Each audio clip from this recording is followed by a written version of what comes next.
পুঁটি মাছের ভর্তা খেতে আমার শ্বশুরমশাই তো ভীষণই ভালোবাসে, তাই আজকে বাজারে পুঁটি মাছ পেয়েছে, তাই বাড়িতে এনে বলছে বৌমা পুঁটি মাছের আজকে ভর্তা করবে।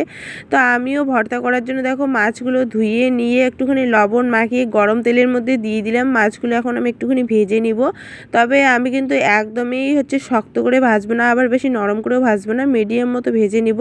আর এখানে দেখো কাঁচা লঙ্কা আমি 6টা মতো ভেজে নিয়েছি। আর পুঁটি মাছের ভর্তায় কাঁচা লঙ্কার ভাজাটাই আমার বেশ ভালো লাগে। তারপরে দেখো একটুখানি পেঁয়াজ কুচি দিয়ে দিলাম, এরপর একটুখানি ধনেপাতাও কুচি করে নিয়েছি, আর একটুখানি দিয়ে দিব লবণ, যেহেতু পুঁটি মাছের মধ্যে আগেই লবণ মাখিয়ে নিয়েছি তাই অল্প পরিমাণে লবণ দিয়ে দিলাম। তারপরে দিয়ে দিলাম সর্ষের তেল। সর্ষের তেল না দিলে তো কোনো ভর্তাই সম্পূর্ণ হবে না, তাই সর্ষের তেল দিয়ে এখন মাছগুলো আমি আস্তে আস্তে মেখে নিচ্ছি। যেহেতু আমি কাটা বাছিনি তাই একটু সাবধানে কিন্তু মাছটা মাখতে হবে। আর এই পুঁটি মাছের ভর্তাটা খেতে আমারও সত্যি খুবই ভালো লাগে। তোমরা যদি এখনও কেউ না খেয়ে থাকো তাহলে অবশ্যই একবার এভাবে ট্রাই করে খেতে পারো, খেতে সত্যি খুবই টেস্টি।